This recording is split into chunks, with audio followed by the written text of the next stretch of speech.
Greetings. How are we? Sunday stream today. It is good to have you here. Andy Ward presents part of the Inspire and Be Inspired series. Conversations that I have with people I believe are integral in our scene, people who I feel need to have their stories told. Many people will have been spoken to before. However, it is always interesting to get a different angle and a different perspective of their journeys. So a brief recap, in case you're catching this channel for the first time.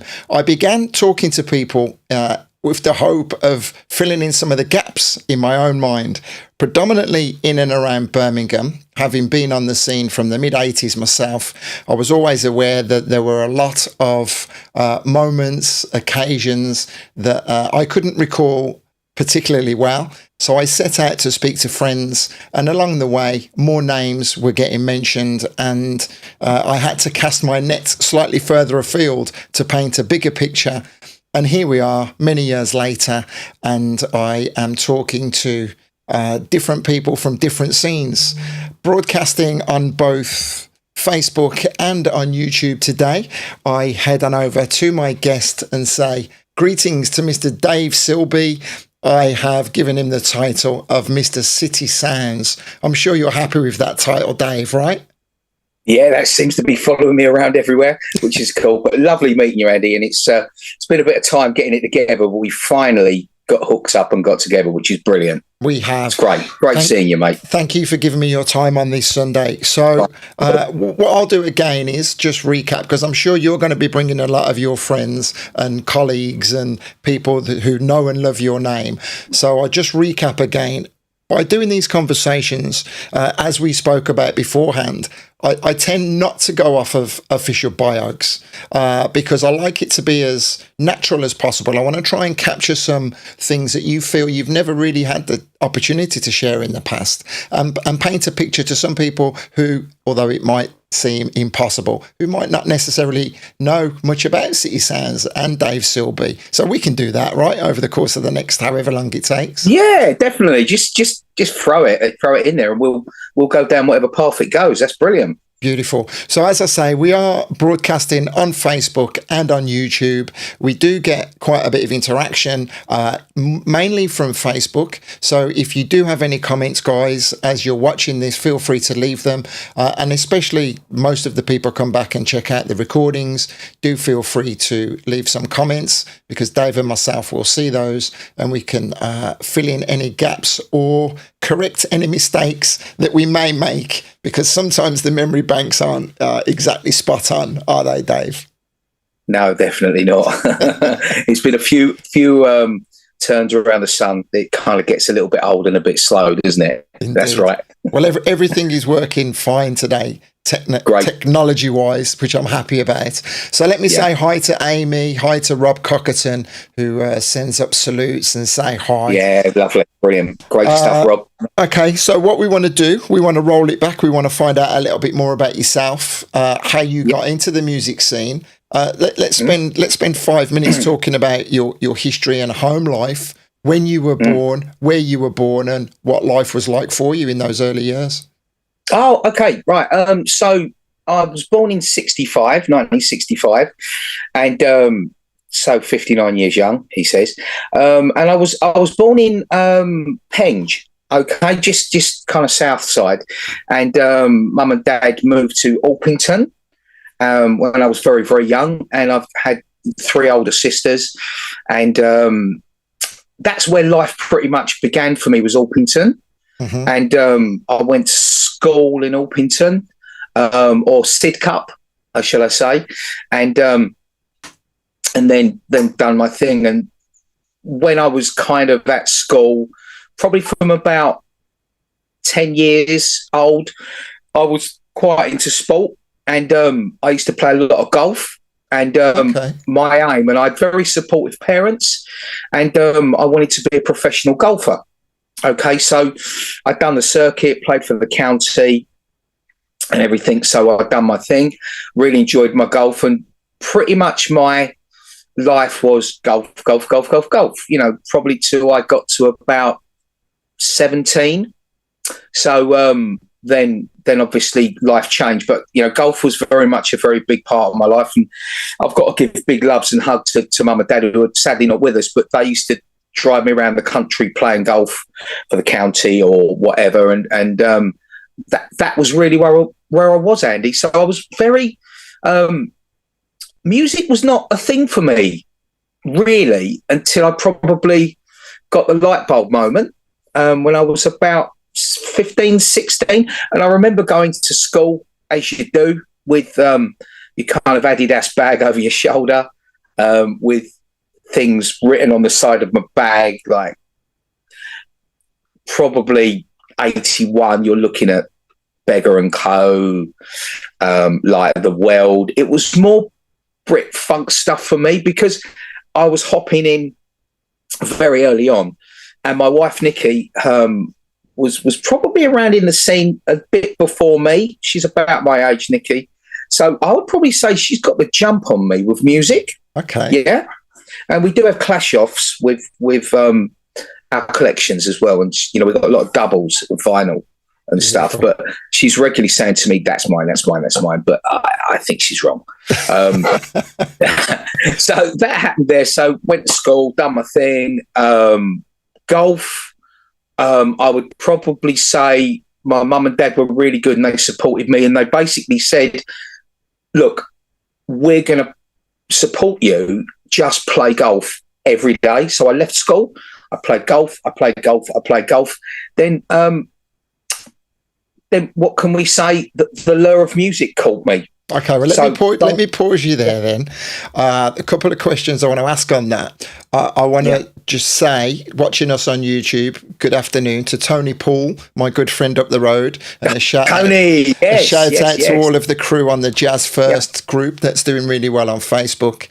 Also, really Paul Randall is saying a shout out to you. I'm not sure of the person. Their YouTube channel is Christie's123. He says, Junior Golf Champion of Cray Valley Golf Club. Your name is still on the board. Well done. He's brilliant. Yeah, I've got back, and I won it back to back. So I won it, I think, here we go. It might have been 80 or 81. Then I won it the following year as well. So that was the scratch champion. So that was the club champion. So I was playing against all the men. And I was about 15, 16. And what a great time. Honestly, people don't talk enough about me and golf. And it's always about Dave, records. Yeah, I get it.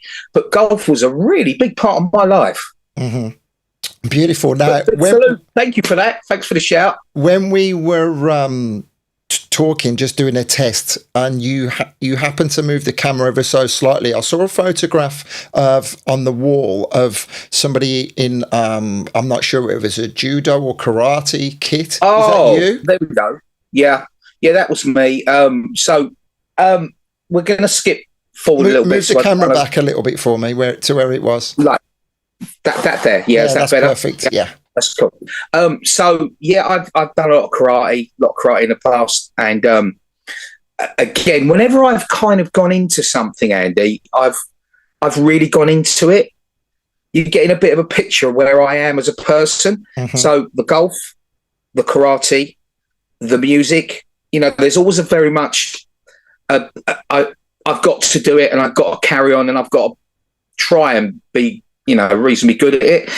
So, yeah, that's where I am. Karate was another very big part of my life, which does link into my partner, Johnny Wright at City Sounds. There's a lot of mileage before we got to City Sounds, and we'll probably talk about that leading up to that point. But Johnny Wright is still with us doing his thing. But, Johnny's rolling about 6th Dan at the moment, 6th Dan black belt. And we used to train over in Battersea Park Road. And we used to train over in East London in Stratford as well. So, yeah, I was never that quick with sport karate.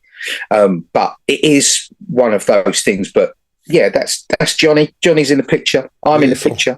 Okay, well, I just wanted to mention that just because it caught my eye. So we'll go back then to 15, 16 years of age, Beggar and Co. What would you say influenced you down that Brit Funk path?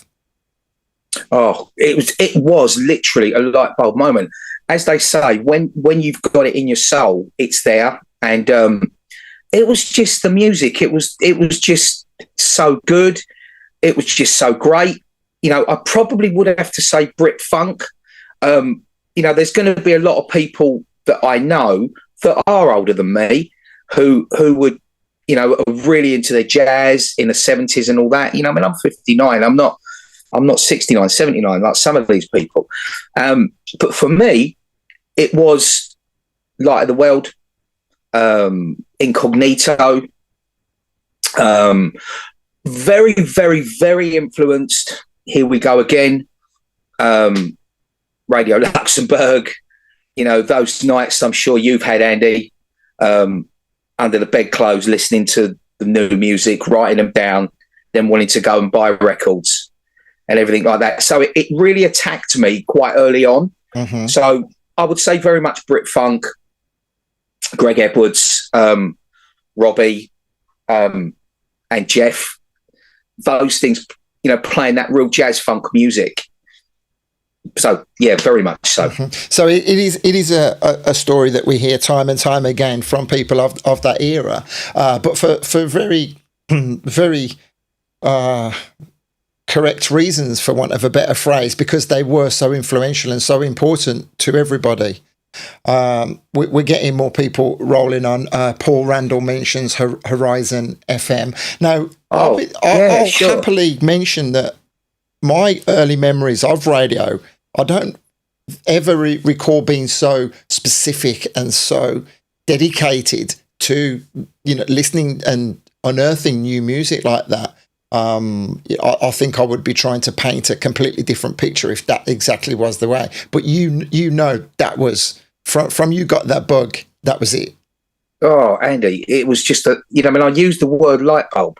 It was a light bulb moment, and so obviously the golf took a bit of a side step because of the love for music, or did you find as you were getting older, your golf kind of the standard dropped? There we go. It's the clubbing, it's the girls, isn't it? And it's all those things that we kind of happen. So I think for me, I was a very late developer with that, where people would be out going into clubs, going to this, going to that.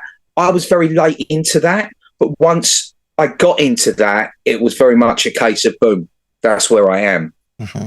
And I've quite a great affinity with Flicks and Colin Hudd and various other things, where I bought a flat in Dartford, and I used to. I don't want to skip forward because we're going to come to that in a minute, but club life was quite a big thing for me, but it was fitting it around the store as well. City Sounds, that is, not my previous other two record stores that I was at before City Sounds. So that's another story we'll come to in a minute. But I certainly was, should we say, getting on the dance floor at about 16, 17, 18. Mm-hmm. Okay. Drinking back then, or were you quite strict because of your professional golf career? I would probably say back in 79, 80, 81, it was obviously I wasn't drinking. But I think once I started going to a club, there was probably a little sneaky half a lager in there. Mm-hmm. Or two. I didn't keep it on that regime. I think it was just that door opened and I walked into that door and it was a whole new world for me. So, girls, music, mm-hmm. clubs, and so on and so on. And I thought to myself, I need to be a part of this. This gives me joy, makes me smile. My golf, fair enough, what could have been the classic. But I did give it quite some time, but I'd hold my hands up and say probably not, wasn't meant to be, not good enough. That's probably what you got to say. Hard to say that. But then we move on to the music, and that's when I thought to myself, I need to get a link here. I need to get involved in this scene. I need to get involved in the music scene. I need to, get in a record store. I need to do something. That's when my brain was working. Okay, interesting. So, and you said your parents had given you full support with the golf. Yeah. So Yeah. then, when that support no longer came, what was the initial plans of how you were going to fund your passion for music and what the next step was going to be? Yeah. So I've always been a bit of a go-getter. So I kind of went on a youth opportunity scheme. I suppose that would be classed as like an apprenticeship now. And I applied for a job in West Wickham at a place called Shoals Record Store. And that must have been in 82. And my nan and granddad lived in West Wickham. So I thought, good, I drive. I can get over to West Wickham and nan can make me a bit of lunch, when I have my break. So I interviewed for this. And bear in mind, it wasn't, it was about the money, but it wasn't about the money. It was about getting the link in there. And I've got a real, I got the job. And, there was a young lad called Miles who worked in there, who was the son of the guy who owned the store. And Miles, I do believe, actually did work at, we go forward many, many years. He was one of the guys who worked at one of the cutting rooms up in London, probably about 15 years later. But anyway, Miles was the lad's son, the guy's son. And I worked in there for about 6 months.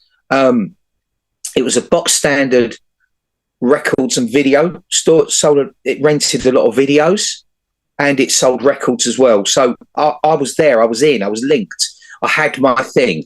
Yes, I was, selling records I liked and not selling them because I don't think, what I can remember, it wasn't like you Jack, played a track and you sold it to someone. Even though people come in, they would ask for what they would want. And it was very much a top 40 record store. So they'd come in and ask for things. And I do remember that Madonna's Holiday record got released about 3 times. Obviously, they wanted to make her a star. But the first time they released it, and I remember this because I was at Shoals, and I remember the rep saying, we've got to make this person a star. And so there was displays in the shop, all these cardboard cutouts of this Madonna, and it just didn't happen. And they had to re-release it, I believe, about 3 times. Okay. And eventually it did come. But that was where I was at. And I think from a timeline, because I remember specifically being, ironically, on holiday when that was big. So is that maybe 83 or 84 kind of times? It may well be, but I think it was released, when it was a big hit, was 83. Okay. 84. But they tried to release it before then. Okay. I think it was maybe a year and a half earlier, I think. Don't quote me on it. But it's certainly 83, 82, 83, maybe. I think they did try to get it going. Okay, cool. So yeah, you were saying about working in Shoals and buying, and so that was more top 20, top 40. Were you starting then to get the itch and look for the imports? Was that a thing? Yeah. This was where it was absolutely buzzing now. So I thought to myself, right, okay, this is really good, but I've now got a direction. I'm now listening to music. I'm loving it. I'm going out. I'm doing these things. I'm going to flicks. I'm going to Stage 3. Around the kind of southeast Kent. I'm going to the Old Kent Road at the Duncow and all these places that were quite synonymous for all that stuff. And where I lived in just outside Orpington, there was a record store just opening up, and it was called LPs, and that was spelled ELPEES. And they were advertising. I remember I was walking through the high street one day, and they were advertising for staff. So I'm like, "Ooh, this would do me well. I haven't got to drive over to West Wickham every day. Nice." Okay, so I applied for the job. I got interviewed, and I got the job. Absolutely amazing. There was a lot of people going for it, but I got the job, and I got introduced to a guy called Pete McCauley and his family who worked in the store. Lovely people. And it was quite a big unit in Orpington, and he specialised in deletions and cutouts. And bear in mind, we're probably 83 now, so I'm 18 years old, and I don't have the knowledge I have now about music. But I do remember in that store gave me the platform to be able to connect with like-minded people like me who wanted to buy good music. And because it was a bigger store, and he dabbled in a lot of the stuff I liked, albeit it was old jazz, funk and soul, which I would have loved to have had my head on now, because there would have been some absolute gems in there.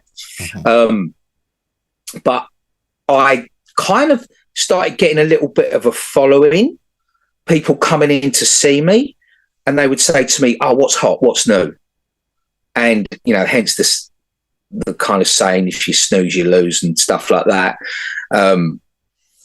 And I would be selling them new records. Okay, now bear in mind, this was British stuff, okay? Not imports. So I'm saying to myself, right, well, I'm hearing all these records on Greg's show, Tony Prince's show, and whatever. We need to get some of these records in the store because I can sell these. So there were people that were going up to record stores in London, cities, Bluebird, Groove, Hitman, Record Shack, all these places in London. Plus also a very good record store in Lewisham called Checkers, which I was buying my records from. So I'd get the number 19 bus up to Lewisham and spend all my money on records. So anyway, I'm now saying, well, look, I need to kind of get these records. And Pete was quite supportive because we were a little way down the line. And, I'm kind of guessing he's seeing that I'm taking lots of money for him. And he's thinking, oh, jobs are good. Let's experiment on getting some imports in. And Terry at Record Corner, another great record store, used to run a van, and they would come round and we would buy imports off of them. So the import day, I always remember, was a Wednesday. And I always be looking at my watch thinking, oh, Terry, where are you? With the hot new imports. Okay. So Terry would come round and we would buy, not many, because, you're talking, we were starting this off. So, some of the records, it'd give us 1 or 2 copies, and then I would have the customers coming in buying them. And I built up a bit of a following, and some of the local pirate radio DJs were coming in. Jim Colvin, please, excuse me if I'm missing people out, but I'm really sorry. But I remember Jim Colvin used to come in, and Mike Lavelle used to come in, and other people that were buying records. And it was now starting to get quite busy. And it was like, oh, this is all right. And, I said to Pete, look, Pete, any chance we could have kind of like a better sound system in the store? And bear in mind, he's supplying the run-of-the-mill stuff as well. And he's reluctantly said, okay, well, I'll tell you what, I'll give you a speaker right next to where you're playing the records. So there was a speaker on the wall, Andy, near your ear. What can I say? But that was his way of saying, it's not going to drown the store out. So I was getting them in and jockeying the records, and we were gradually getting more imports coming in. Then another person who probably is one of the most important people in the music business, and I probably owe the biggest respect to, I got introduced to a guy called Tony Monson. Now, Tony Monson lived amazingly in Orpington. So he lived just up the road. So I met Tony, and let's just leave it there. Tony is unbelievable, but he's a bit of an eccentric, the way he dresses. He's got an amazing voice for radio, and we'll leave it there. And I was now getting records off of Tony, and Terry. So I had two suppliers here. So I really built up a really big rap with Tony, who was on solar radio at the time. And I used to go around Tony's quite a lot because I had so much energy now. I'm just igniting with in the industry. So Tony would leave the hot new imports that he would get on a Friday in the coal bunker for me to collect on Saturday morning before the shop opened. That's LPs. So I'd race up there about 8:30, get to the coal bunker, and there would be like Tony's invoice with the hot new imports. So I'm like, whoa, I've got all the records that the London stores have got on the Friday. I've now got them for Saturday. So now people are thinking, well, why don't we go and see Dave at LPs? Because what's the point in going up to City Sounds and the other stores if Dave's got them? Mm-hmm. So it just developed and got bigger and bigger and bigger and bigger. And that's what happened. And that probably lasted for about 3 years, 2.5 years, maybe. No, 2 years. I'm trying to think when I went to cities, but it was a couple of year and a half, 2 years. And by then, I'm like, well, I need another challenge. Let me just ask you before you move on. Because during these times as well, the music scenes, new musics were coming in. So were you only focusing on your passion, or were you also servicing people? For example, like the hip hop scene, the break electro scene. Electro, that's where you're at. So we 100%, and I remember a lot of the electro stuff coming from Holland. Mm-hmm. And there was Dutch imports, the beats, scratch. That blew me away. Absolutely blew me away. Africa Bambaataa, that whole Tommy Boy stuff. All of these records were just like, wow, this whole new thing has landed. It's fresh, it's new, it's amazing. So yeah, we were rolling with it. I would probably say the soul and the funk stuff probably took a bit of a step back for me at LPs to go with the current new things that were hot. Hip hop, definitely the electro stuff was really big for me. Planet Patrol and, all these kind of amazing records. So we were selling a lot of that stuff. And, obviously your other bits and bobs as well that were coming through, the jazz and the funk, not so much the jazz, but, more like the funk stuff, because you have to supply what is required. Mm-hmm. And the people that were into your Jeff Lawbers and your other things were really quite purist, and I won't say snobby, but they would go to other record stores in London. City Sounds probably primarily the big one for the jazz funk. Then you had a lot of very good jazz stores, Mole Jazz, Ray's Jazz. There was just a lot of very, very good record stores that went into things a lot more deeper. And Johnny up at Cities at the time with my good friend Richard Kay, and Ord was working there, and Pete Tong was a Saturday boy in there. He was a bit of a runaround boy, Peter was. And then you had Mick Clark was in the store, and Mick's sadly not with us anymore, but Mick went on to discover Soul to Soul, Maxi Priest, and loads of other things. Mick worked in the store. He was probably the go-to guy. And I'm digressing a bit here, but we're still at LPs, doing the thing, absolutely loving it. Now, it's like, I need a change. I need to get up to London. I need to get where this stuff's happening. I need to be at the root cause of it. I need to be there. So I remember having the conversation with Tony, and Tony said, look, there's a record store in London called City Sounds. It's not having a great time at the moment because Mick had left. Richard had gone to America to with his father's business, and there was a couple of guys running it in there that were not doing very well. So your Bluebirds, your Grooves, your Hitmans, your Record Shags, and other stores, Red Records, all these stores were doing very well, and Poor Cities was struggling a little bit. Tony said to me, let me introduce you to a guy called Johnny Wright. He's a bit different. He's a bit Marmite. But, you could get a gig up there. You could go and work at the store. So my dad, bless him, drove me all the way up to Battersea because they had a distribution company as well as the shop. The shop had kind of was the start of Greyhound distribution. Okay. Greyhound distribution was basically City Sounds, but because it got so big, they were importing. I'll come to this in a minute because it's a City Sounds thing, which I want to speak about.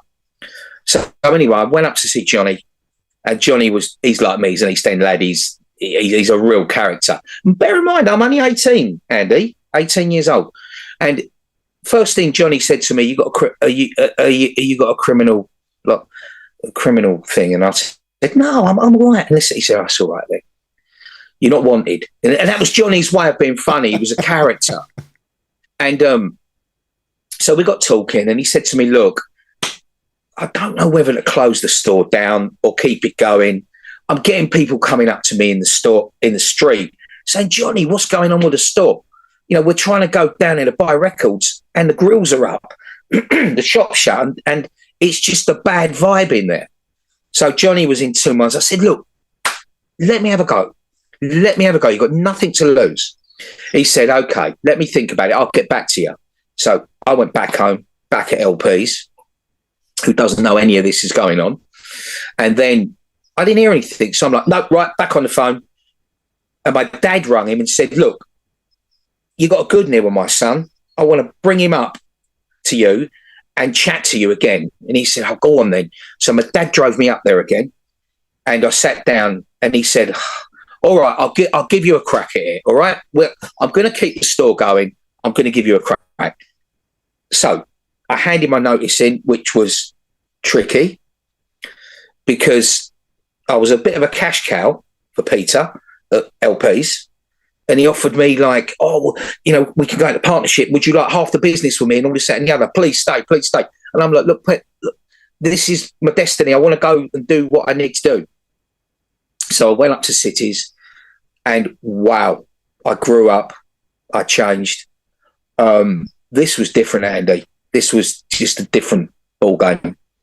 An 18-year-old person had to grow a pair. I had to do a lot of spring cleaning with people. And when you're 18 and you're telling people that are older than you to sling their hook, we don't want you around us anymore, it's quite difficult. Were you diplomatic? Well, fortunately enough, I've never been shy at talking, as everybody knows. So it took me a bit of time to spring clean. Okay. Mm-hmm. So I was having people coming into me that were a little bit, I won't say idols, but I was in this store trying to do my thing, trying to get my head around the way everything works. And people saying to me, oh, don't worry, I've got a tab. Just write it down. I'll pay you next week. And I'm like, no, this don't happen. You can't run a business when someone's got a tab. So I said, no. This is the way it is. You're going to have to pay me for what you're buying. So I had to really grow some.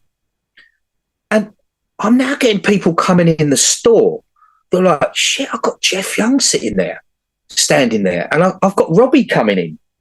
And I've got Chris Hill. And I've got Christ. I'm 18 years old and I'm still learning my craft and my trade about the music.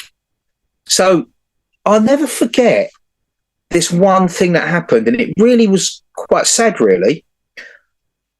I was in the store, and there was a guy that was sitting down, because you remember the size of the Proctor Street store, Andy? It wasn't very big. No. And there was a guy sitting down, no mobile phones, it was kind of 83, 84. And he was just basically looking up at the wall. He was kind of looked as though he was a bit lost, and it was a bit like, sorry, can I help you? He said, yeah, I'm Jeff. And I went, Jeff Young, because obviously I don't know these people that well. Didn't know them. And he said, yeah. And I went, like that. And so me and Jeff have become quite close and quite pally. And so straight away, I got introduced to the A-listers and everything else, and very much chain of command stuff. And then I built the business up, built it up. I had some amazing people working for me. My good right-hand man, Nigel Wilton, absolutely brilliant. Andy Thompson, Rob Cockerton, Tom Hennenbury, Paul Woods. I'm going to miss people out. I know I am. As you say that, let me just say very briefly to give you a little bit of a break. Shout out Richard Leaders commenting, DJ Raw, Emily's watching. Good afternoon. Deli G is logged on. Deli! Big shout out to Deli. Paul was talking about the first record he ever bought, which I won't mention because it'll take us off on a different route. Graham Woodend, Sean Hart. Yeah, Woody. Another one who works at the store. Woody. Brilliant. And Ord sends a shout out, and he mentions Mike Sefton as well. How can I forget to mention Mike Sefton? The van with the tyres that I've heard so many stories, because this was before my era. This was Ord's era, because Ord worked at store. He was around on the van selling records, which was the connection from Greyhound and City Sounds, because you've got a distribution and a store. So Ord, Mike Sefton, who, Mike and Ord, these people, they were out. Jerry, I don't remember Jerry, but everyone knows Jerry apart from me. Who's Jerry? He's an amazing guy. Worked at the store before me. Was very, Ord would probably chirp up in a minute and say something. But these people were just great. I think for me personally, if I would have been in the era of Mike, Richard, Ord, that era where the shop was just sublime, where we broke a lot of records. David Joseph, You Can't Hide Your Love, Eddie Grant, High Tension. These records come through City Sounds and promoting and gold discs and all this stuff, of which I have quite a few gold discs, actually, of things that I've worked, but not like jazz funk records. But I'd love to have been there on that era. So I'd have loved to have been on that ride a bit earlier. Okay, well let's get back to your journey then. So we're 83, 84, 85. I mean, you paint such a vivid picture of it. You remember it with fun memories, and it was an integral part. At no point have you ever mentioned, and I have to ask the question, did you ever put on the headphones yourself and start playing anywhere? Oh, no. You don't want to hear me DJ, Andy. I'm dreadful. I'm not joking. Delia Smith could mix better than me. Right. I'm a lover of music and selling music. I've got memories of being asked to DJ at places, and I have. And Colin Hudd stitched me up big time once, and Thomas Felton, and other people, and Cosmic, and these. Honestly, it is not a good sight. I'm probably, Andy, you're a good DJ. Thank you. I'm a chop mixer. Is that a term? Chop? Mm-hmm. Where the beats come bang and I'm in there. I'm not a blender. I'm not a, you know what I mean? I'm a very, there's my things come bang, in we go. So, no, I've been on the radio a lot of times doing things, but it's kind of like, it's not as technical. And even so now, it's even more technical, I guess, for you guys. Mm-hmm. It's just... Okay. Well, I've taken you off the path. Let's get back to selling records, breaking records, and the changes. So you're making a name for yourself, obviously. At any point, did you start to get a bit of a chip on your shoulder? You've always been down to earth, very humble. Not really. I've always been. My dad was a flower seller, working the markets. Mum, raised a family and everything. So very working class. Not really, no big time Charlie Big Potato. Was quite amazed when you go into clubs and suddenly, oh, there you go, you're going up that side. There's the old private side. You walk at Flicks. There'd be like I'm sure the other guys would mention it. Nigel said a few and Thompson have had a few kind of like drunk nights, I'm sure there. You go the special staircase at the old Flicks, and you go to like a private bar and have like a VIP, and you just get like drinks for nothing. Well, as long as it's only a private bar and not a private room, because a few very famous people are getting into problems with that. There was a jacuzzi there, actually. Wow. I think there was a private room, but I never got in there. Oh dear. Dave Diddy. Right, Paul Randall is asking, was City Beat Records part of City Sounds? No, I'm going to probably tell you a bit of an exclusive here. Again, I'm hopping forward. City Beat Records was Tim's gig. Tim Palmer and Gene owned Groove Records. And we, amazingly enough, as much as you had Bluebird, Hitman, Groove, Cities, we did connect. It wasn't like, we were in competition. We wanted to sell records, and we needed the records. We needed the records first, because you guys need the records first. And Greyhound supplied other record stores with records. So Groove eventually had a label called City Beat Records, and that was City Beat. We did have Graham Records, and we had a couple of really good records on there. We had Greg Anderson Dreaming come out on Greyhound, Kerr Back At Ya, Tony Smith record, and other bits and bobs. So, but Greyhound sold a lot of rock records to the HMVs. We brought a lot of Japanese records in, which Alden, Richard, and kind of Mike and Mick would be selling lots of these things. So a lot of these like highly expensive Jap imports would come through cities, and we would sell them. But Paul Callahan, who we used to call Paul Mitsubishi Callahan, because he brought the Jap stuff in, he would supply us, but he would supply your HMVs, your Towers, your Virgins, your whatevers as well. So cities would get them. And I remember saying to Kevin, who was one of the van drivers at Greyhound, and I used to say, Kev, look, you're missing me out here, man. You know what I mean? I need these records first. He said, Dave, I'm coming back from the airport. I'm going to go into Soho first, then I'll come to you. I'm like, Kev, no, I need these records before Soho. So we've always had this banter going on. So it was always the mad rush, because where we were was very city based. So Holborn, you're going to get people coming out their lunch breaks and doing their thing. Whereas Soho was very much consistently going all the time. So you need those records first.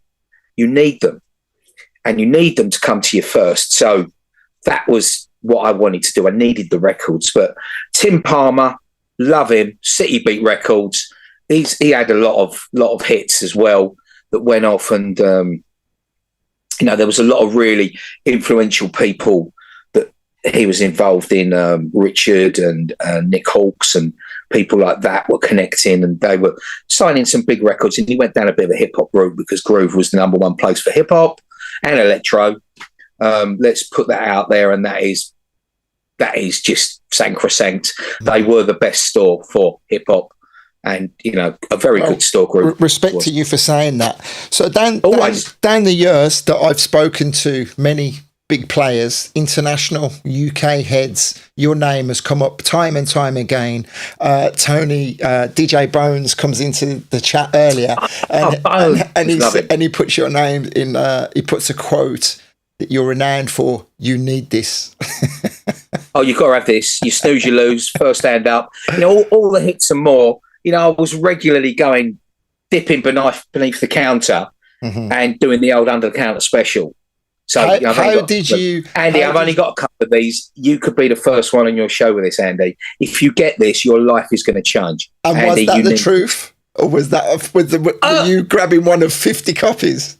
Well, Andy, there was a bit of flexibility with that comment, but generally, there was so much new music coming through, and what I was trying to do as well, I was trying to get involved in. Shall we say, involved in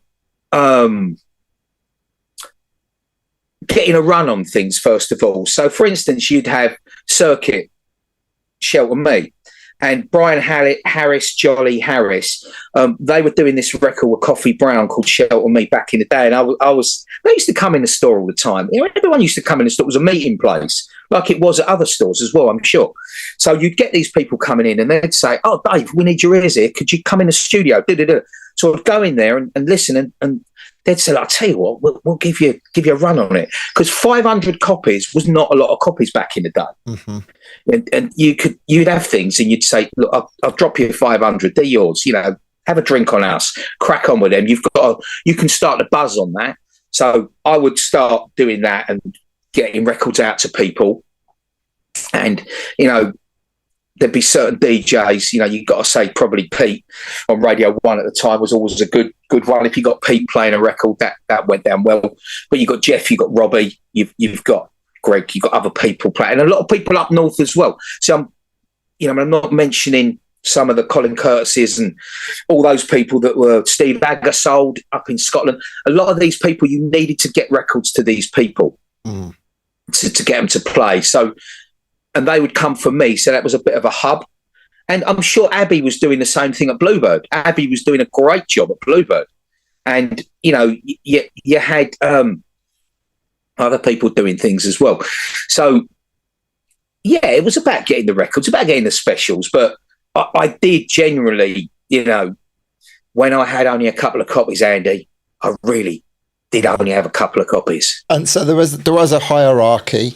There were people who, as you just mentioned, some of the names, who had to get it first. But then if people made the effort and came down, you take care of them. I mean, I think it must have been Patrick Smooth who introduced me to yourself, many years. Yeah. So we're talking about the etiquette, the way that the store works. I want to continue with the timeline because I know there's a lot of things that we still want to capture. But also then we're starting to talk about the upsurge of house music and how that basically dominated the landscape. Oh, amazing. Now, this is where we've got the iceberg coming now. Okay. So this is where we're at. You've got the older generation of people and the younger generation. You've got Pete and Jeff, who I think, Jeff was really the one. And Eddie Gordon. I've got to mention Eddie Gordon because Eddie was pulling a lot of the strings for these people, and Steve Wolf. They were helping these people, the Gravesend Massive. And they were managing Danny. I've not mentioned Danny. Danny Ramplin was another one who was big on that scene. But you mentioned about house music. And I remember the day, Jazzy M's probably going to gun me down here because he probably knows a lot more about this than me. But I remember, who was it? Was it Pete or Jeff were in the shop? It was Pete. I think Pete was in there. I was chatting with Pete and we had a delivery coming in. Kevin, come to me first. Didn't go to Soho first. He come to me first. And we cracked the new box down. It was a Thursday. Thursday was a big day. And these two records come out from a label called DJ International. Okay. Please don't gun me down, people, because I think I've got a reasonable knowledge of house, but, there are going to be some aficionados probably out there. But there was two records. Chippy Like This and Fingers Inc. Oh God, was it Mysteries of Love? It was the first two DJ International records that I'd ever seen, and they were managed, or the label was owned by a guy called Rocky Jones, who I know was quite a bit of a face back in the States for reasons. And I remember Pete saying to me, "Oh, I've been waiting for this. I've been speaking to Rocky about this. And you better give one of these to Jeff as well." So I literally only had like two of each. So I thought, well, pigeonholes, which answers your question. Was there hierarchy? Yes, we had pigeonholes out the back and records went in the pigeonholes for Jeff, Pete, Hilly, Dr. Bob, Chris Brown, and so on and so on and so on.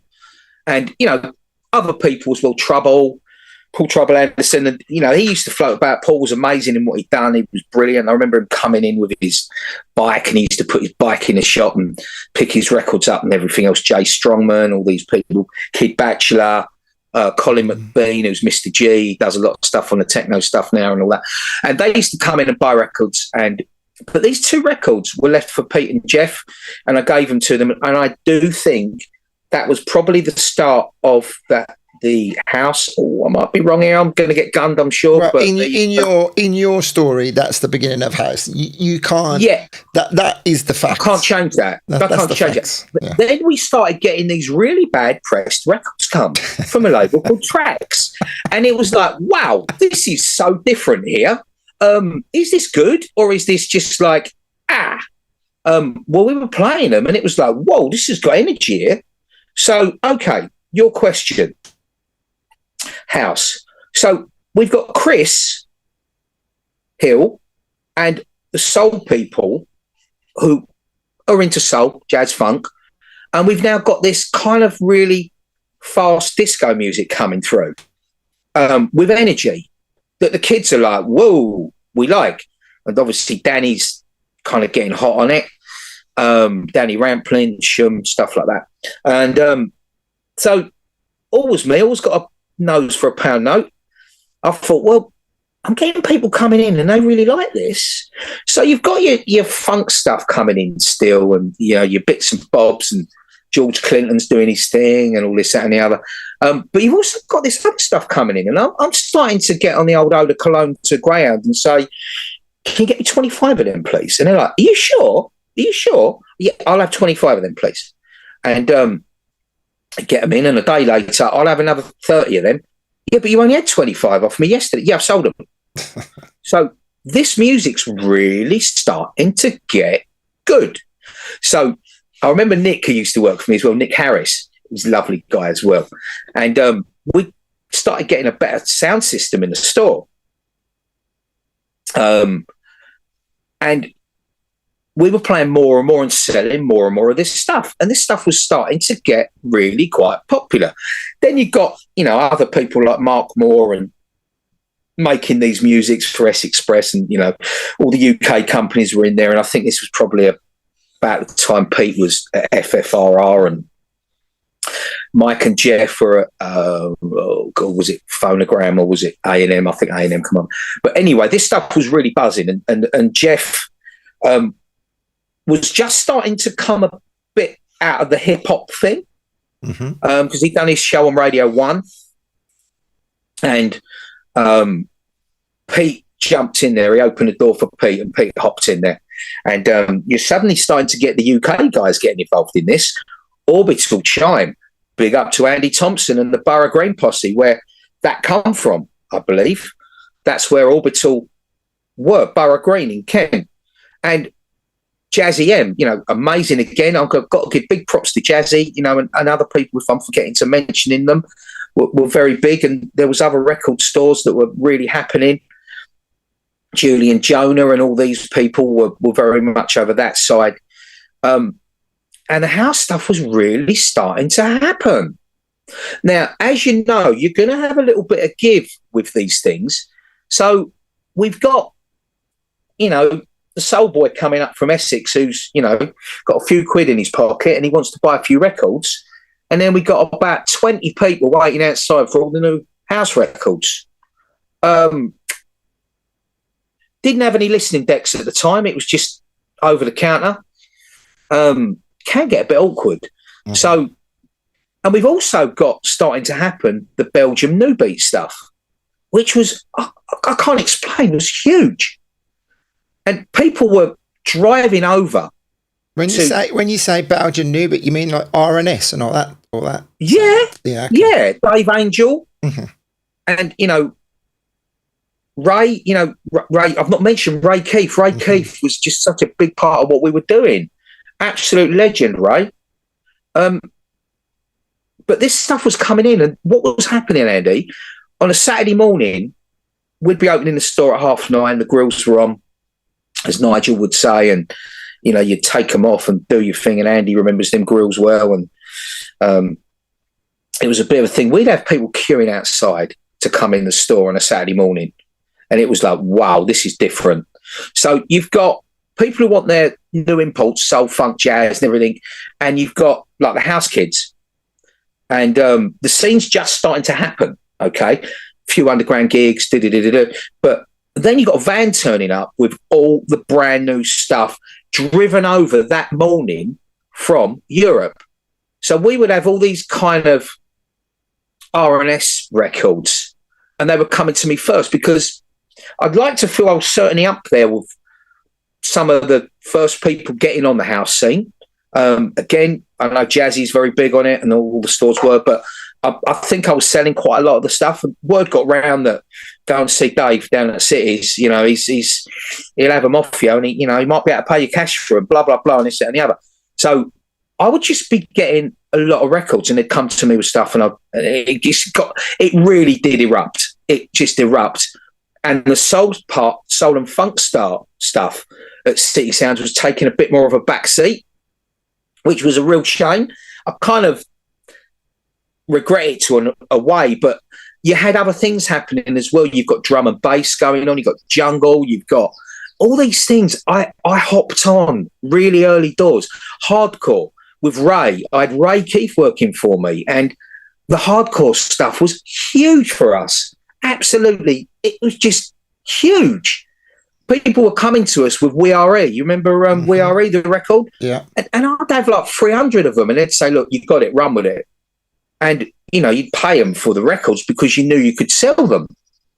And Ray was this god. People would come and see Ray Keith to buy these records. And it was a very busy time for us at the store on the early hardcore. Mm-hmm. So we're talking 1990 now, right? Yeah, we'd gone forward. Hardcore was earlier, wasn't it? We'd missed out the we missed out. The hardcore stuff was before the house stuff and the jungles, or the hardcore stuff. But we're back on the house stuff. And it just got very, very, very, very, very busy and got very commercial as well.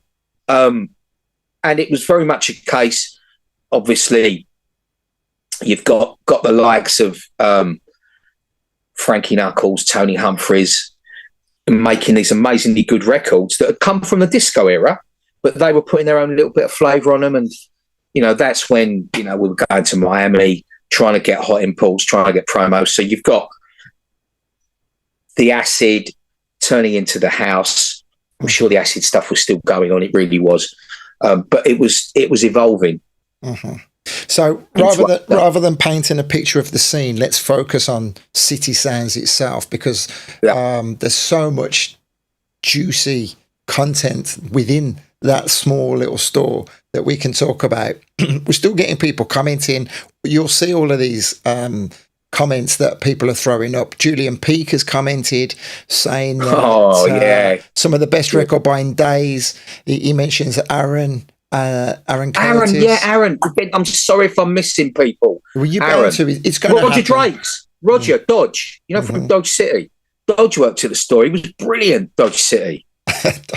Mark it's just coming to me. We did mention Mark about Summers memory as well. Says hi. Mark the legend. Mm-hmm. So everyone that is watching and everyone that watches back, like I say, I am seeing all of the comments, and when there's a break, I'll draw reference to them. But I don't want to interrupt this story because it's beautiful. And when you listen back, you're going to go, I can't believe I skipped from this. I skipped to that. No, we missed the drum and bass, didn't we? We missed the jungle and the drum and bass. And I remember sitting in the back room of City Sounds thinking, I can't go out there. It's too noisy. But then I was going out clubbing and I was getting people bumping into me. And they were saying to me, Dave, what's going on down there?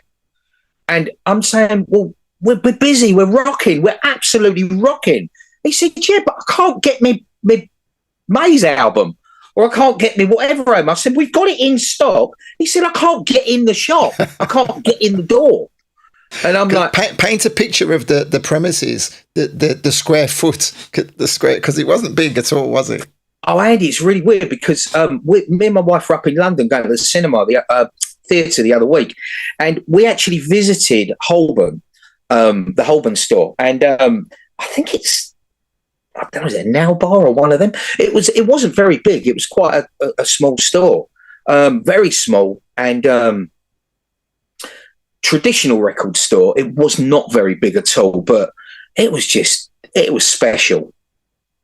Probably like Groove Records was. It was special. It was just a very special place. Lots of people, amazing people come in the store, used to buy records off me. You know, Bill Oddie would come in, you know, from the goodies. The goodies. And he'd come and buy jazz off me. And you'd get stuff going on. It was just, the people that used to come in were just great. And they were really into their music, Andy, which was what the store was about. The music. It wasn't about egos. Egos were not where I was at. And I think probably for me, because I wasn't a DJ, I was not trying to get on that plateau. I was just trying to earn a copper coin and, you know, just keep the place going and doing really well. And it was great. Well, Rob Cockerton says the premises are currently empty. Shall we, Dave? Oh, are they? Rob. Well, maybe she should get out some stuff, get Tim Deluxe in there with us as well, and Omar, and do some bits and bobs. So were they actually working behind the counter? Because it's funny you say that. I was thinking, don't mention the UK garage yet because we're still years away from that. Yeah. But so we will get to that and talk about other DJs and producers who went on to worldwide. International stardom from the back of City Sounds. So it was just incredible, the rise and rise. Did you ever feel torn the fact that you weren't furnishing your the original boys, so to speak? You didn't care? What do you mean? The kind of the old school? Yeah. No, Jeff was good. Jeff was moving with the times. Pete was definitely moving with the times. A lot of DJs stuck with their roots, which I completely and utterly respect. I get that, and that's a good thing. You can't please everybody. No. You know, we did try different ways of doing it. We brought in listening decks. I even had some decks in the back room where we'd hang our coat and I'd do all my paperwork and bits and bobs. We'd have another set of decks around the back there. So if you got somebody, you know, Chris Dennis, I've not mentioned. You know, I mean, there's so many really good soul DJs that were still buying records. We were still selling lots of soul records, but we were doing it a little bit differently. It wasn't necessarily people coming in and buying them in the store. It would be mail order. It would be. You just took the question out of my mouth. Well, there you go. You know, I mean, the mail order become a big thing. You know, wow, I mean, what can you say? Train fares are expensive, you know, petrol's expensive, you know, get on the phone, bang, bang, bang. You know, it was literally like with the receiver to the speaker, right? Unbelievable. It was exactly what it was, Andy. And you do that, and I was king of the dipper. I loved the dip. So I'd hit the sweet spot. Yeah, I'll have that. And genuinely, there would only be a few of them, you know, and everything else. So, you know, you get your people, send it out, express delivery. I remember Colin Curtis always used to say to me, Dave, he'd ring me. Colin would ring me at 4:30 on a Friday. So I've got an onslaught of DJs, all want a piece of the pie. It's all going off. The vans are queuing up outside for me to track the records, to buy records directly off the vans. I'm trying to get an order in for the States for tomorrow morning. I've got Colin on the phone saying to me, right, okay, what you got? What's new? And I'm like, I've got Robbie creeping in. I've got Jeff creeping in. People, you know, Hilly creeping. I've got these people creeping in and they all want me. And I'm like, help. And it's like, what do I do? And so I had a really good team around me. You know, Nigel Wilton was sublime. Andy Thompson, Rob Cockerton was amazing. Woody, brilliant. Robert Blenheim, you know, Robert works in the store. We've got Tom Enenbury. We've got his brother Robin, who's sadly not with us anymore. And Paul Woods was that smile on Woodsy's face. All the girls loved Woodsy. They'd come in to see Woodsy, and he went off to do other things as well. But I had a good team around me helping me, but everyone wanted a piece of me. They wanted my pie. And I'm like, I can't help. You know, there's only so much you can do. But the mail order was a big thing. So when the internet did come, it was a good thing, but it also was a different thing as well. Yeah. Well, it was the start of unfortunately the start of a slow demise, but we are getting. I think you're right. I think you're dead right there. Way ahead of ourselves. For all of this, the again, you are the what is it? What's the saying? The goose that laid the golden egg at City Sounds. Was there ever talk of, or you have to, this may be common knowledge, but I don't know. Did you ever get involved within sort of like ownership of the store? Yeah, I was co-partner with Johnny in the end. We was doing our karate together. We were going to a lot of tournaments. We were doing things. We were very close. It was a very good relationship Johnny and I had got, and he was great. He was so much like me. He was a character. He was an East Ender. He was a real character. And as Alden, Richard, and Mike and people like that, there was a real community of this, and a lot of people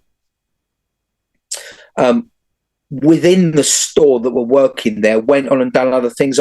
Nigel had a successful. Then he went off to Fourth and Broadway, then Sony, then Andy went to FFR Art and done his brilliant stuff there. Publishing, Mike went off and done his thing as well, and Mick Clark obviously was complete legend. And Pete done his thing as well. A lot of people used it as a bit of a hop ground to go off to other things. So I was a bit of like, I've still got the flag in and I'm still cracking on, and on you go. Here comes another one coming through. So I could cherry pick staff, which was good. What was your question, Andy? Sorry, I forgot that. When you got involved in actually owning the store.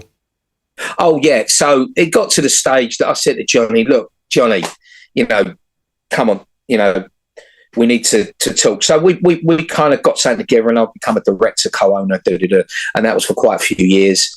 And Johnny was still doing his stuff at and I've not even mentioned Ardil yet. Ardil Rashid was a big thing with us at City Sounds. He actually went to work at the store. He had a record label with Johnny when we moved the store, and Ardil, a very close friend of mine. He's been in the game. He is Mr.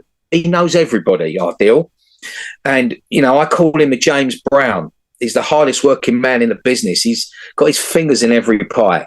And Ardil was very much a big part of what we were doing as well. He was kind of Johnny's partner with the record label that they had. They were doing a lot of stuff. They were selling like Andy Gilbert. There was an Indian artist called Ragif. I don't know whether you heard of Ragif. He was quite big in India. They were trying to crack that market. But yeah, I was partners with Johnny, and we carried on doing our stuff. It was good fun. Beautiful. Lots of money to be made. Things were good. Well, Delhi, you mentioned Woods, and Delhi says Woody, 51st State Recordings. Is that the same? Yeah. That's the same Woody? No. We've got Graham Woodend, and we've got Woody at 51st State, and then we've got Paul Woods. So we've got three Woods going on in there. Because I was going to say, I thought it was a different person. Yeah, it's a different person. So Delhi was brilliant. Delhi was rocking it down there so well in what he was doing. Passionate about. He mentioned earlier as well. I think you used to do features on his Galaxy show. On his Galaxy show, Delhi and I would I think we'd do a top 5 or something, or top 10. I don't know, something like that. So Delhi would get the hot biscuits, and this was before you could like inbox a new track. And Delhi would plug us, and he'd come and see us, and we'd do our thing. I love Delhi. Great show. Really, really just knows his music big time. Completely. Really good. Very influential. We've given him a lot of love on this channel, and Lee as well. Especially when we used to go to Miami, for example. The UK had its hotbed of Manchester, Leeds, Birmingham, Nottingham, Bristol, Bournemouth, all flying the flag. Shout out to Jimmy Mack. How are you, mate? Loads of people loving this conversation. So let me pause a second and think about where we're at on the timeline. 92, 93. Have we missed anything important? Because then we're going to start moving on, talking about the clubs and whatever? Yeah, I think it was the UK scene was getting quite big. Mm-hmm. There was a lot of UK artists and the likes of Mike Sefton and, other people were making they were A&R people. They were in Eddie Gordon, Steve Wolfe. They were people that could make decisions at record companies, and that with their knowledge and their acumen of music and the way the timeline of the sounds that people wanted were going. And, we're obviously now starting to get a lot of electronic music coming through.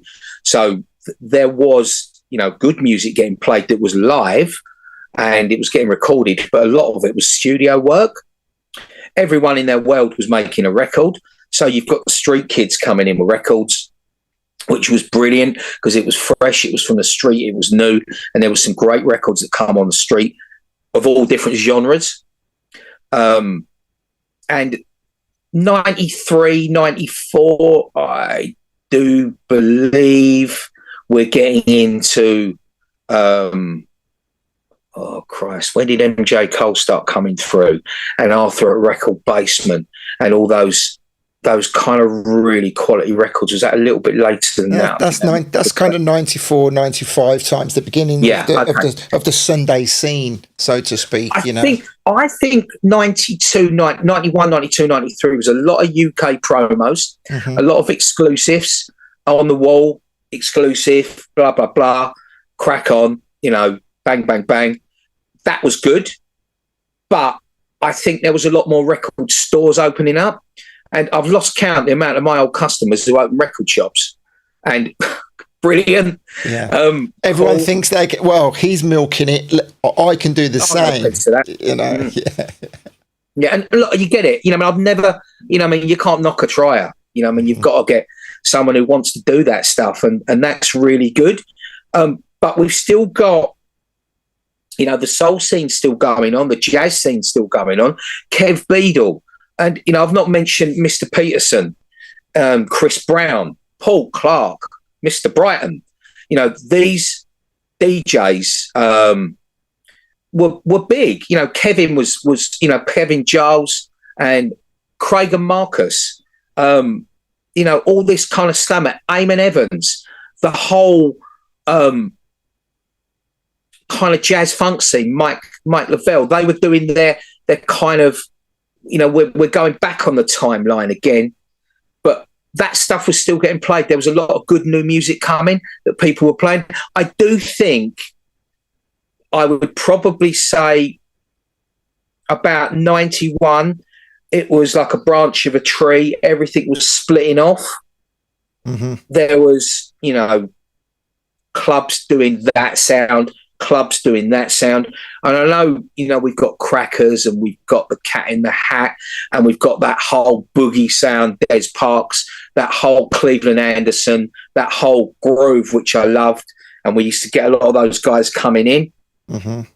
They were doing their thing, and you've got Dodge doing his thing. It was becoming, record stores were specialising in a certain sound. And City Sounds, I would probably say, was known for being a bit of a house record store, whereas you've got Soul Brother and you've got, some of these really, Gary Dennis at Crazy Beat and people like that were pioneering individual music. So if you were saying, right, I need to get the new whatever album, you would go to that person because they would have it. So rather than coming to a store where we've got it all, because some of what we had was so big, we were specialising in that, some of the other stuff was getting missed out. Mm-hmm. I get you.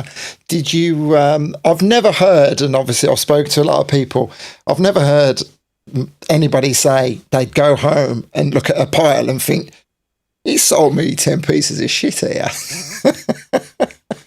That never used to happen. Look, think about it, Andy. You are a DJ, so you've got this.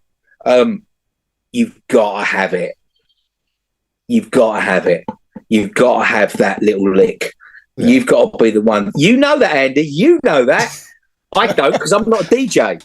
I'm a salesman, but you know that. If you, wherever you are, if you, are rocking up somewhere, because you're going to have a few mates around you that are into it. You're going to have people around you who want to be Andy. And they're kind of like your friends, and you're kind of like who knock about. And they've got they're writing down what you're playing, Andy. And that's what it is. If I'm giving you that biscuit, you're going to love that. And you're going to pay for that. But I'm not only giving you one biscuit, I'm giving you 10 biscuits. I want to buy something off you now. I really. You do, don't you? You take my money. So what I've got going, because I'm still rampant on records. I'm going out and buying stuff all the time. I'm looking behind me.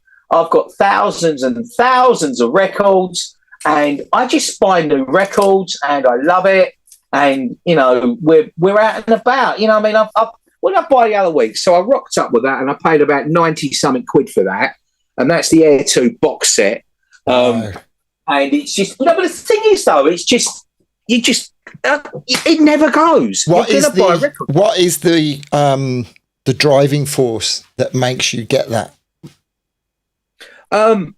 There's not an elitism. I don't detect an air of elitism from you. Not at all. I just like buying records. I've sold enough of them over the years. I think I'm going to buy some more now. So I practice what I preach. My wife, who's amazing, she really is amazing, and she will come back from going out somewhere and she'll say, look, I've got this for you. I bought you that. It would be something, maybe it's a bit old or something. And, so we've got that connection in our family. My daughter is quite musical. My son's into his music. So we've got the connection. The Silby household is very much about buying music, and it's just, I'm always on the lookout. I'm always on the lookout for more stuff. Beautiful. And it will never go. When I do eventually leave this mortal coil, I haven't actually got records in my will. I should probably put that in there, shouldn't I? What they're going to go to. We're getting way ahead of ourselves now. Let's bring it back to the store. And I just make it clear there's so much along the timeline. We're not trying to make this the definitive story of the scene and city sounds, but just some of the moments that stick out for you. And then you mentioned Tim and Omar earlier. We spoke about the UK garage sound.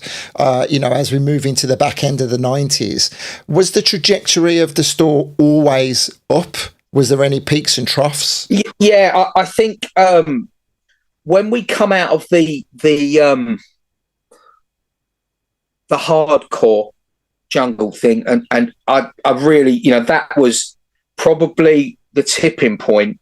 And I do remember one day, and I had conversations with Johnny, and we said, look, we've got to just kind of try and move direction a little bit more here, because we've got a scene that is so huge and we are really busy, but we're kind of losing a bit of identity. Okay. So with the hardcore and the jungle, this was a really horrible conversation I had to have. I brought everybody in one day. Mickey, Finn, Jumpin', Jack, Groove Rider, Ray and everyone. I said, look, guys, I don't know how I'm going to tell you this. We're changing direction. And they're like, oh, they were all cutting dub plates and they were all kind of getting stuff. Things were moving on. Ronnie Size was, might have been pre-Ronnie Size. But I said, look, I want to go down a different direction. I want to go slightly more on a house route, because we had parallel running, but they were clashing. Mm-hmm. You were getting people coming in and it just wasn't happening. It was just the energy was not great. So I thought we need to kind of do something here. So we went a little bit into the wilderness for about a year and a half, where things were pretty tough, because I basically gave Dave Piccioni a chest of money and said, crack on. There you go, Dave. So Nicky and the Black Market guys, they picked up what we kind of, I'd like to feel, started, and they made an amazing business with the drum and bass and the the hardcore and the jungle and everything else. And Ray moved over there, which again is something I kind of regret, big time. But that's another story. It's quite private. And, Ray's still a lovely guy and we're good friends. But that direction went there. We went that way. And we were quiet for a little while, but we built it back up again. And then the kind of house scene was starting to turn into a bit of UKG. So we're getting these records coming from America on iRecords, Todd Edwards and other bits and bobs. And this kind of quick sound, this house sound was becoming quite popular again with us. So I engaged it, I embraced it. A lot of the UK guys were getting their own act together. Matt Jam Lamont, who's an absolute legend, and Cole Brown, Tough Jam. And I have to give props to Gavin Face, Brian Thom, who's famous, just, great stuff. Andy at Catch Records at the time, who was working for Mo's Music. There was this sound coming together that was really quite good. It was quite soulful, but it was quite pitchy. Do you mean Catch? Fast. Did you mean Catch or did you mean Ice Cream? Because Catch was Gavin and Brian. No, I'll come into Ice Cream in a minute. Okay. Catch it had things like Astro Tracks on there. It had Tough Jam, Just Gets Better with Time. There was a lot of really good records coming out of there. I don't remember that. I remember Gavin and Brian's Catch records. I don't remember a different Catch. Yeah, that was Gavin and Brian's records, Catch Records, but it was distributed by Mo's Music. Okay. And the Catch Records, I used to get a lot of exclusives there, and I'd buy a lot off of Andy, who was the label manager for them. Okay. And we were getting exclusives, and it was all pretty good. Then I got introduced to Arthur at Basement Records in Reading. Okay. And then we started getting Guy Simone records coming, MJ Cole. We're starting to get quite a lot of the UKG stuff. And I had a good rap with Arthur. He was a character, Arthur. And we were getting a few exclusives. And I'm like, well, okay, this is pretty good. So, we were starting to build a bit of a reputation of the UKG scene. Now, Omar and Tim used to come in the store, and Andy, who was their manager or label manager at Ice Cream, I used to buy. He used to supply Uptown and a couple of other record stores. You'd always have to pay Andy cash for these records, which I did, and we were starting to get a bit of a groove going in there, and it was happening. It was really good. The UK scene was going well, but the Americans were doing it as well. Suburban Records in New York were releasing records, Sybil Jeffries and things like that. And this was when Rob and people like that, Tom and Paul and Nigel had left the store. Andy had left the store, going on their various careers. And Woody was there. Robert was there, and we were selling a lot of this stuff. And people were starting to get promos from America. And going to Miami was becoming a bit of a thing. This was very much a Delhi thing. Delhi was right on point with this stuff. So we would really connect with this stuff. So the UKG guys were trying to sound a bit like the Americans. And the Americans were still doing their Tony Humphries, Frankie Knuckles things, but they're trying to sound a little bit like the UK guys. So you've just got a bit of a connection. But people like Hermit, Daniel Ward, who were really on this East London thing that was very, very, very, very, very popular. It was big. There was a lot of clubs starting to open up, that were playing this music, and it was getting really, really, really popular. But because it was a lot of UK stuff, there was a lot of UK stores that were opening up, selling this stuff as well. So we were in probably a bit more competition with people. So I had to be on my toes a little bit sharper, getting stuff and everything else. But a lot of people that worked in these stores were making records that were good. So they were getting a run on these records. So, people had to travel around to quite a few record stores to get a really good batch of records. Mm-hmm. So it was very much like that. It was getting a lot more competitive. Mm-hmm. Okay, so you mentioned Tim and Omar. If anyone doesn't know, they went on to be absolutely huge. R.I.P. Groove, and then Tim Deluxe on his own, an even bigger career.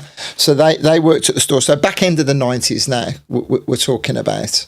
Yeah, so Tim used to come in, and CJ used to come in all the time. CJ McIntosh, who CJ was doing. I've got to give big props to CJ. You know, he's just great, and we just had so much fun. We used to hang around doing stuff, and these guys, everyone, Ministry of Sound was buzzing, and you know, it was big. Everything was big. Mm-hmm. Everything was really big. But when you've got a bigger piece of the pie, Andy, there's a lot more people who want it.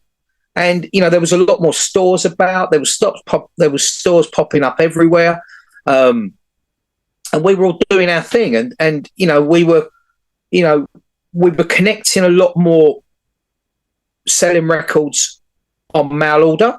Mm-hmm. So it was very much a case of, okay, look, I've got 15 of these suburban promos. This is before downloading.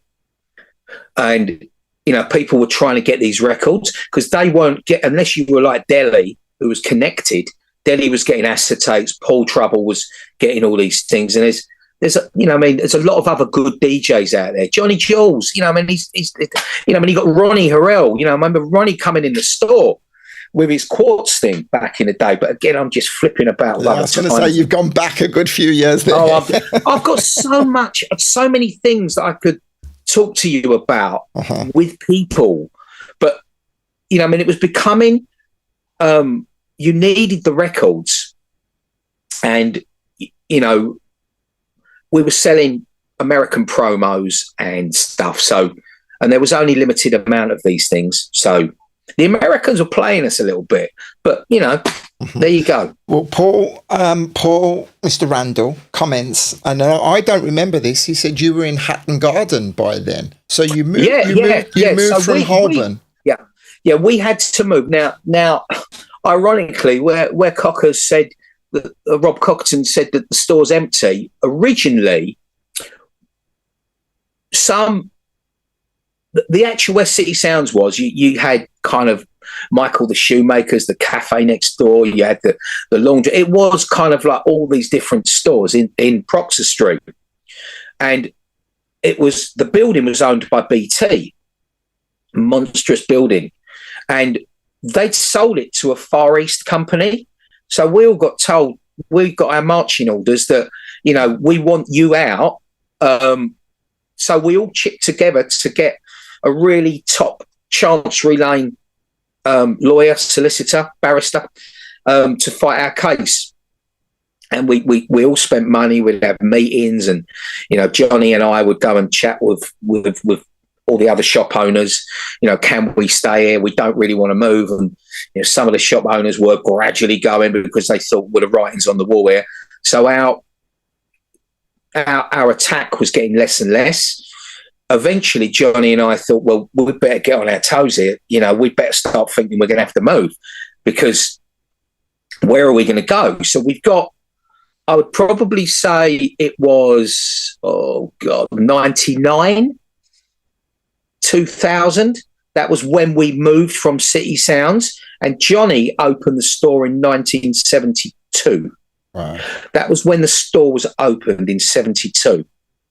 82. So that was 18 years, 72, 82, 18 years. And then we moved. We looked in a lot of areas. We looked in Soho.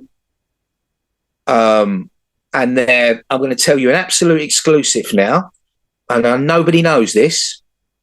Tim Palmer, because we used to see Tim, approached me and Johnny, and he said, well, why don't we, Groove Records and City Sounds, join, and we call it City Groove or Groove City, and we open up. Dave takes the model to where we are, and we crack on. So nobody knows that. We very nearly were joining with Groove Records. That's an exclusive. Exclusive for you. Thank you. I appreciate that. What stopped you? Don't know. Tim was doing a lot of stuff in India. He was really big with his label. Tim was doing really well. And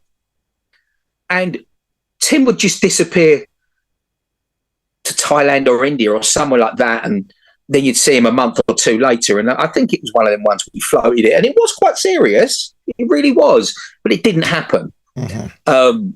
So we looked at relocating, and we ended up in Kirby Street, which, if anybody knows, it's just by Lever Lane Market. It's about a mile down the road. It's not very far. But when we did relocate there, we had the basement and the ground floor. And you would think we'd fallen off the cliff. Honestly, Andy, I cannot explain. So signs on the window, we are moving in 6 months' time. This is where we're going. It was funny enough, just down the road from where CJ McIntosh, Tim Deluxe and Omar's studio was. They were in Greville Street. We were in Kirby Street, which was about 100 yards away. And we eventually moved around. That's just a moped going past outside. Sorry, Kerry. Yeah. So, that's where we are with that. And we did eventually move. And I'm not joking. Dave, where are you? Well, you come out of, you either walk down High Holborn and you go to Hatton Garden, the Gold Place, and we're turn right, first left, and that's where we are. You'll hear us, type of thing. And I wouldn't see them.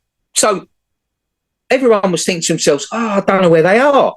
But you know what DJs are like? Their habits. So where did they all end up going? A lot of them? Soho. Mm-hmm. So unfortunately, quite a few people from the old City Sounds weren't really coming to the store, but we were picking up a lot of other people that were going to other stores that were coming to us. So, that's where we are. We moved there. We had a massive basement. Before we moved there, we had an exclusive. We brought Todd Edwards over he was coming over to do something with a record label, and I spoke to Joe in New York, and we got Todd over, and Rob was there, Rob Cockerton and everything else, and we had an world exclusive first UK date Todd Edwards. It was off the hook. You could imagine Todd Edwards probably in the peak of where he was. Mm-hmm. People were coming from all over the world to see this, not just the UK. People were flying in, they were coming in, and it was just sublime. And this was the launch of his full-on Volume 1 album. Mm-hmm. Well, there's not a lot of photographs of you online, but there is a great photo, which I actually used for the thumbnail of this video, of yourself and Todd Edwards in the store, I believe. Delhi had mentioned earlier that it was Disciple responsible for breaking Todd Edwards. Yeah. Sure, however, and Booker as well. Tell us about this day then, because a huge occasion. Well, what had happened was, we had Tom Hennenbury, Rob Cockerton, Rob Hennenbury. What was the album? Did you say Locked On album? Or? Locked On Volume 1. Have I got it's somewhere? I'm going to have to look and disappear. As in the record store that eventually opened, Locked On, the same label, or was that? No, it's Full Frequencies or something. I've got it somewhere, but it's hidden in many thousand CDs or whatever I've got. So it was Todd Edwards' first album. Okay. I think it was Full Frequency. Anyway, people would know it's got a white cover. Right. And it was on vinyl, and it was on CD. Full on Volume 1. Danny 4. That's it. Full on Volume 1, not Locked On. Full on. And Kalisa Roach Rider is saying Todd Edwards was a moment. And before yes. So Khalid worked in the store and Baz worked in the store. They were helping me in the store when we had like a doorman on the store. We had a doorman on the door. This was just crazy. It was just off the hook. And so did that put you back on the map then? For that stuff, yeah. You know, I mean, we were selling a lot of that stuff anyway. So what we'd done is I was quite clever because Joe's a shrewd businessman. Joe, Todd's manager in New York. We brought T-shirts. Pinnacle were distributing the album. They sent over a couple of hundred of the CD. We had back catalogue vinyl that I bought that you could not get, but I got it. So I've got all this kind of Todd Edwards and artists with Todd Edwards mixes for sale. So you can just imagine it was like pennies from heaven. And it was just, he got his, everything set up. He arrived. Todd's a lovely guy. He's very, very Christian. And, everything's very respectful. But he's just a lovely guy. He's a really lovely guy. And he DJ'd in the store and we had a Q&A. This was at Proctor Street because we had him back again in Kirby Street. But the Proctor Street one was the first time. It was just rammed. It was rammed. It was just unbelievable. And it was a little bit embarrassing because people were trying to come and buy records off me. But what could they do? But I'd primed a lot of people. And what I'd done is I'd made them a bag up. So they just paid me for the bag and went. I said, you ain't going to be hearing nothing because it's rocking. So that was where we are. I'm getting reports it was a bit of a sweatbox in there. Oh, it was just unbelievable because you got the very, the other City Sounds when we moved to Kirby Street was probably the basement was 2 or 3 times bigger. But City Sounds, the City Sounds, I call it, the original City Sounds, which is the home of City Sounds in Proctor Street, which is the original and the best in my personal view, was a tinderbox. Unbelievable. And fortunately, where it was on a Saturday, and I told the guys up and down the store, it's going to get busy. I said to Paul next door in the cafe, I said, I want half for what you're taking, mate, because you're going to be getting a lot more money today. And he used to come in with cups of coffee and a bacon sandwich for us as a little thank you. And it was just, I can't even explain. It was just extremely busy. It was just really busy. Oh, nice. And it was a very, very good day. And it went without trouble. Mm-hmm. Which is the important thing. And more importantly, there's a lot of smiling faces getting what their records were as well, which was good. Good. So in the new store, you moved to the new store then, and yep. The scene and the whole music. It's a story that we hear time and time again when I'm speaking to people. The onset of the CD for the DJs, the rumblings of digital downloads and so on and so forth, moving the store, killed it, falling off the face of the planet, as you say. Killed it. The writing was on the wall. The writing was on the wall. Killed it.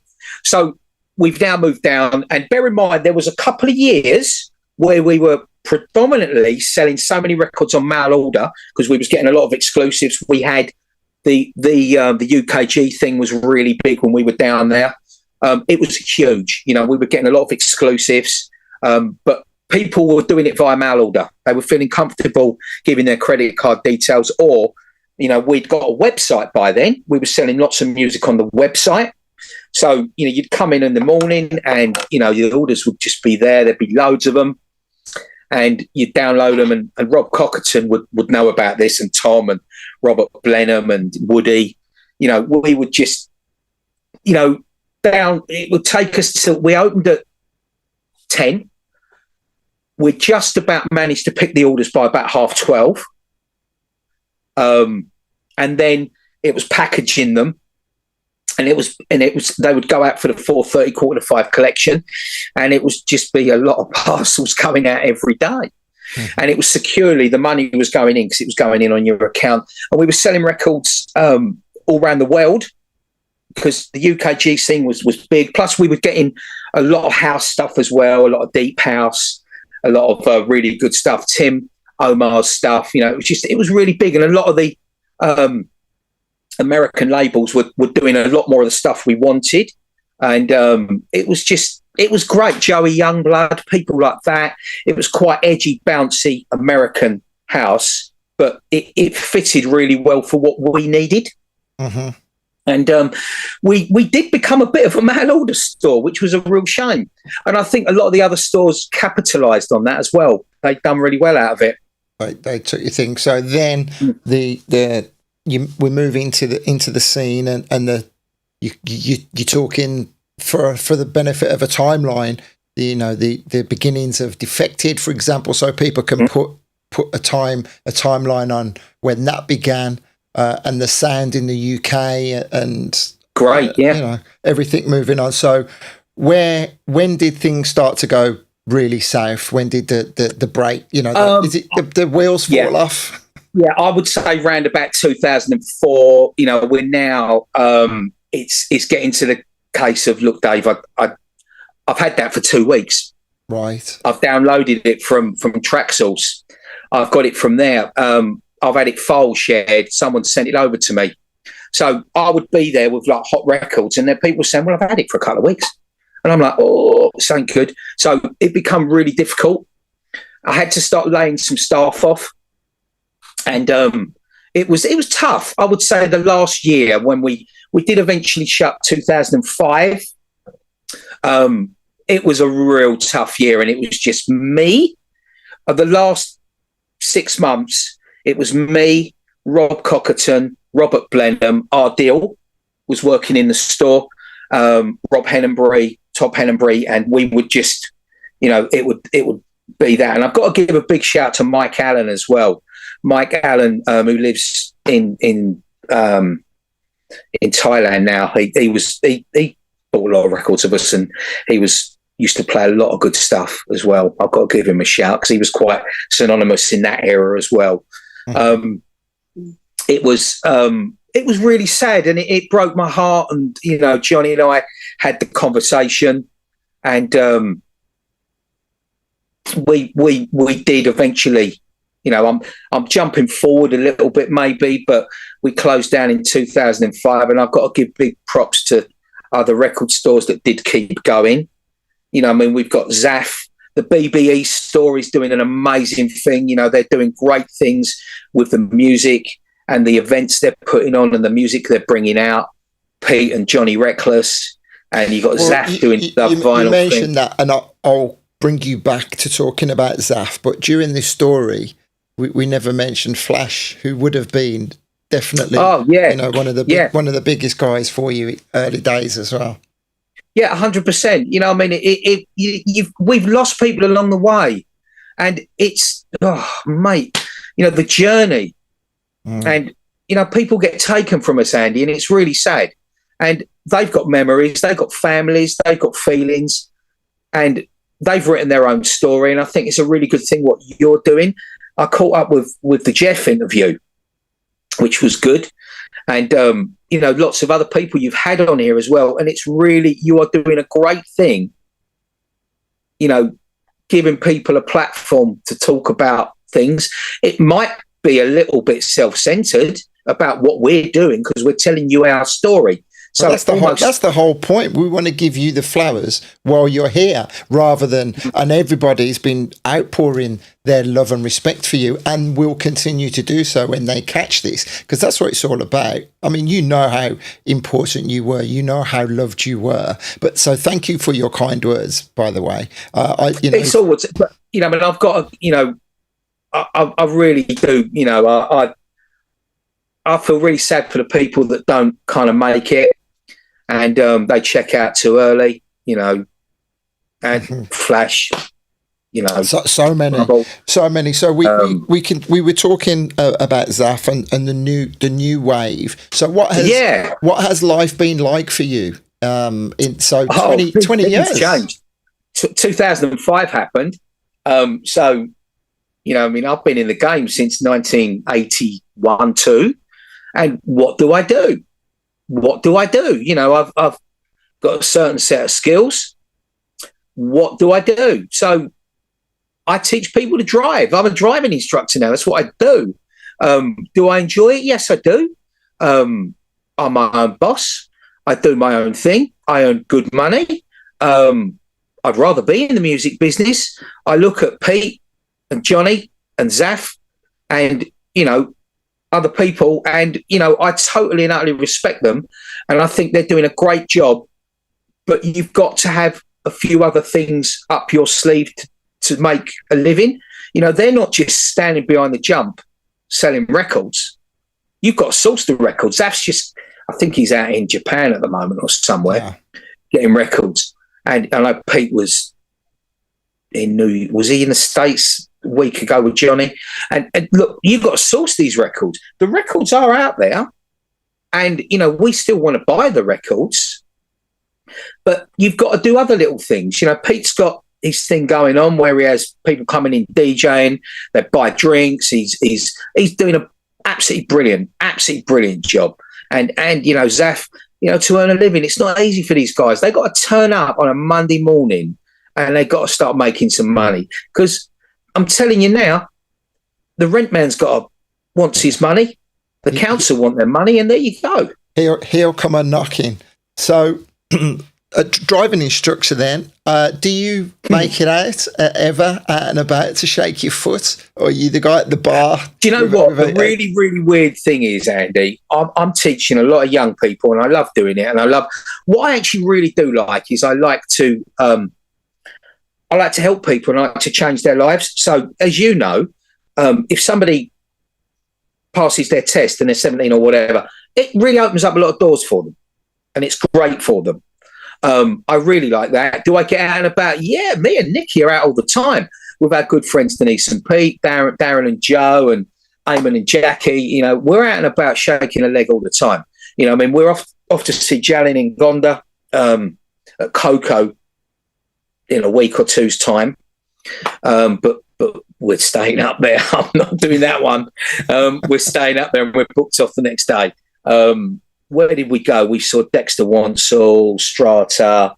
Andy, we're out. We got a good social life. We're out and about all the time. So Nikki's great. She's saying to me, "Oh, we need to do this, need to do that, need to do this." So I need to hook up probably with Simon, Schoolboy, and see if I can get some links in on some gigs as well, because he plays some brilliant stuff on his station, and it's great.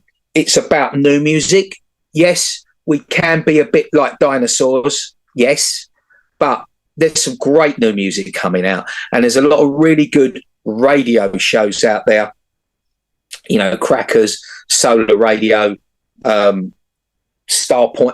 Look, it's endless. There's some brilliant Ian Dewhurst. They're all doing their things. Cole, Webster and stuff. They're all doing their really, they've got radio stations and they're playing good music. And there's a lot of DJs that want to play their stuff. It's great. Beautiful. Well, you mentioned Simon Phillips. Coincidentally, he has a fantastic documentary that he's currently putting together that is going to be shining a light on the importance of the record store and how it shaped the clubbing industry, amongst many other things. So I think you and him can definitely have a great conversation. We'll have a chat 100%, and we'll get cracking with that. And you mentioned something very interesting. The new breed are picking it up and running with it. That's important. Look, I never say never with anything. And I can hear Rob Cockerton saying, what do you think? What do you think? What do you think? Or Nigel Wilton saying, what do you think? What do you think? I say, Nigel, just get me a pint. That do. Yeah. And I can't do that. That race has probably been run. It's great. I loved it. It's good. We have to continue. But I respect and I admire these people that are selling new music and they're running a store with all the problems that come with that as well. And that's great. But, stories need to be told 100%. Beautiful. Well, I think we've done a great job of telling your story here. And as I said, guaranteed you'll go back and kick yourself quite a few times over thinking of things that should have been mentioned, but we can do this again. Yeah, 100%. It's great. I think this is a nice intro with stuff, and it's really good. And, sorry if I've skipped from timelines a bit, but the way my brain works, I remember so many things in different eras and timelines and things, and what could have been and what did happen and what we were going to do and we didn't, and we've done that. And it's just nice to just chuck a little bit of that magic dust in there. Yeah, well, the whole purpose of doing this is not to be so clinical, just to have that conversation and see where it takes us. You know, I'm sure some people wouldn't have the faintest idea about your karate or your golf, bringing that back around. So thank you for giving me your time on this Sunday. I do appreciate it. Thanks for sharing the story. No problem. I'm just going to say a few goodbyes to the people watching, and I'll shout you a message later. Thank you, man. Mm. Thanks, Andy. God bless, buddy. Have a good weekend. Take care. Cheers, man. Okay, everybody. Thank you for all of the comments that have been flying in throughout the afternoon. Let me just stop and decompress, read some of these messages. Rob was talking about the Faris forums. Yeah, I mean, a lot of these things, they all fall into place for me in the timeline. When I mentioned Defected, for example, not long after that, the Faris forums and so on and so forth. Danny44, he's saying about the memories he has of buying records from Dave will forever live on. The best days ever at City Sound, spending way too long, 2-hour lunch breaks, didn't go down very well. Darren James, he only caught the last 15 minutes. Well, the beautiful thing about this is as soon as I end, you'll be able to rewind and watch it again, and it is archived also on my YouTube channel. Schoolie is giving a big shout out, saying a story is too big to be definitive. Thank you, my friend. Chris Hansen, he distributed today for over 15 years running, and I get a message that we had over 100 comments from you guys today. Massive. Thank you, Ralph. DJ Raw, Lynn, my good raving buddy from Birmingham. Thank you. Mr. Paul, again, Jazz First is a group you need to look out for on Facebook if you want to get involved. Thank you, Roach Rider, as well. Mr. Randall, thank you for your input throughout. Janice Brown, also, respect. And Dave did not mention that you kicked his butt in training, Tony. No, he didn't. Okay, so that is the end of this chat.